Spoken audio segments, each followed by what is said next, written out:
epistle to the Romans in chapter 1. And just seems like it's hard to get very far. And I wanted to go a little further today. I think this is a good epistle to read from time to time, just to stay grounded and focused on what the important things are. I guess we can take the things that are written to us in the New Testament as a guide to understanding what things are important. I assume that the writers of the New Testament, Paul included, are writing about the most important things. And, there's nothing wrong with taking a verse here and a verse there and talking about them, but sometimes you miss out on the context. You miss out some very deep and important things by not reading the context. And I think it's good to look at that every now and then because there's some very profound things. Last week, as I recall, we were reading in chapter 1, and I focused on verse 16 and 17, and I'd like to read those again right now. This is Paul introducing the message that he calls the gospel. Gospel, by the way, is a word, just the word itself means good news, and the gospel is supposed to be good news. And the other thing I pointed out, which I'll point out again, is that Paul is not writing to non-Christians, he's writing to Christians, people like us. And he says, let's go to verse 15. He says, "So as much as in me is, I am ready to preach the gospel to you at Rome also." Now he's writing to Christians, and he says, "I want to come to you and preach the gospel to you." Now, a common assumption, I think, among Christians is the gospel is a message for non-Christians to lead them to be converted and to become Christians. Paul is writing to Christians like us, and he says, "I want to come preach the gospel to you." So evidently he thought that this message he calls the gospel had some validity and importance for Christians like us. Not just for people to make them be converted, but for people like us that are already Christians. And he says then, he introduces sort of the gospel in a nutshell in verse 16. "I am not ashamed," he says, "of the gospel of Christ." First thing we can notice from that is it's the gospel of Christ. It's the message about Christ. It's not a message about you, it's a message about Christ. In fact, what you find is in these first 8 chapters of Romans, when he's presenting the gospel, he spends 8 whole chapters on this, elaborating on this message he calls the gospel. He doesn't tell you to do anything. I think, again, this is a hard thing to get out of our minds, to erase from our thinking, especially if you've grown up in church. It's easy to get the idea that what church is all about, what Christianity is all about, what the gospel is all about, what your relationship with God is all about is what you do for God, what your duties, requirements, obligations are. Paul spends 8 chapters and he doesn't tell you to do anything. He puts up front, first and foremost, what God has done for you. So I think he does that, first of all, because that's the primary thing of primary importance. If you get the cart before the horse, it doesn't work. But if you put the horse and put the cart second, then it works. You understand that little expression? Sometimes we say that that's getting the cart before the horse. And that's what I think one of the big failures in the church world at large has been, putting the cart before the horse and putting all the emphasis on the people sitting in the pews and what they're supposed to do. And if you get that impression, then you're going to come to a screeching halt in your lives, and you're going to feel bad to boot. What you've got to do is turn it around and talk first and focus your attention on what God has done for you, and then it's easy to walk in the light of that. You notice how I paused after I said the word easy for emphasis, because it's supposed to be easy. It's Jesus who said, "My yoke is easy, my burden is light." And my thought is, if we find that our Christian life has gotten to be something that's not easy and not light, then we've gotten things out of balance. That's my thought. So, notice in verse 16 that he says it's the gospel of Christ. It's a message about Jesus and what he has done. He says then, it is, this message, this gospel, it is the power of God unto salvation to everyone that believeth, to the Jew first, also to the Greek. He said it is the power of God unto salvation. And the word salvation, as we pointed out last week, can mean more than just conversion. It means everything, really, every good thing that God does in your life. God's grace flows in our life because we believe the gospel, as he says, to everyone that believes. So there's no distinction. I like the fact that it says to everyone that believes. You know what that tells me? Did you notice that it says that?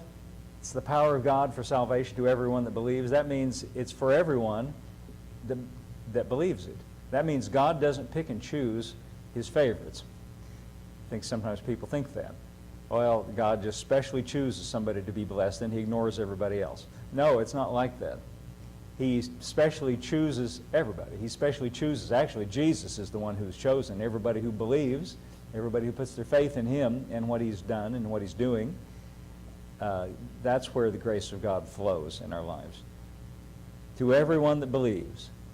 Well, when I see something like that, what it makes me want to respond is, I choose to believe it. Now, sometimes you talk to people, and they'll say, well, pray for me to have more faith.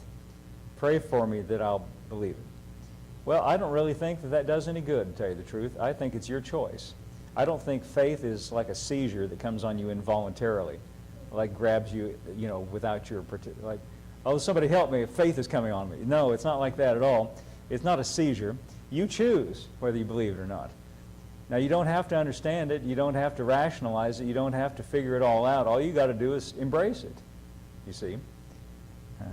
To everyone that believes. I'm glad he said that. That means it's available to one and all, anyone who dares to believe it. To the Jew first, also to the Greek. We talked about that last week, what that means. The Jews were the nation of Israel, first in line. They were God's old covenant chosen people of God. They were first in line. By and large, they rejected the message of the gospel. By the way, in this book of Romans, Paul spends 3 whole chapters discussing that fact. Where do they stand now, having rejected Jesus, by and large, except for what Paul calls a remnant? Well, we'll come to that maybe. Chapters 9, 10, and 11 are discussing that. Verse 17, for therein means in the gospel, in this message of the gospel, therein is the righteousness of God revealed from faith to faith. Now, just to reiterate something I said last week, when he says the righteousness of God, he doesn't mean the fact that God is righteous, but what he means by that is a righteousness that comes from God, of meaning from. A righteousness, a rightness with God that comes from God. A rightness with God that originates with God and not with you.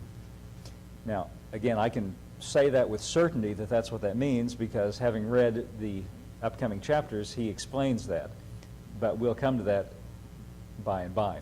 But that's what it means. It means you are right with God, not by what you've done, not by you getting in line, but by God's own action in making you right. And your part is only to believe in the gospel, and he makes you right. See, rightness with God is the byproduct of this salvation that he was talking about. We are right with God and not because we did it. We didn't get ourselves into it. All we did was believe. And so we are in a state of acceptance, of security, of safety.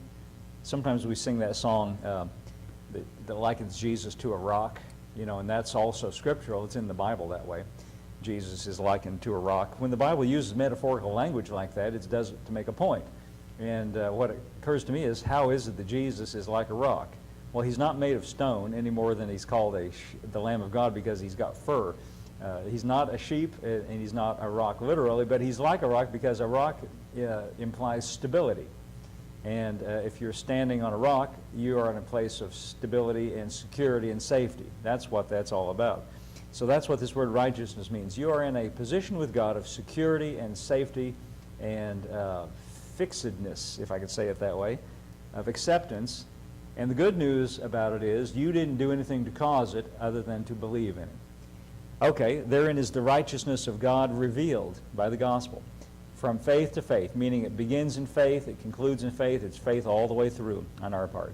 And to back that up, he quotes from the Old Testament, he says, the just, that means the righteous, those that are right with God shall live by faith, or their life is based on faith, or this right life originates with their faith. That's quotation. Now, going on, I think this is interesting. Immediately, having introduced us to this radical, wild good news, he immediately says something that seems like a kind of in opposition. Verse 18 seems like kind of a downer if you read it, if you don't know what Paul's doing. He says, for the wrath of God is revealed from heaven against all ungodliness and unrighteousness of men who hold the truth in unrighteousness. Now, when he talks about the unrighteousness of men, he's making a contrast, because the previous verse talked about the righteousness of God. He contrasts that with the unrighteousness of men.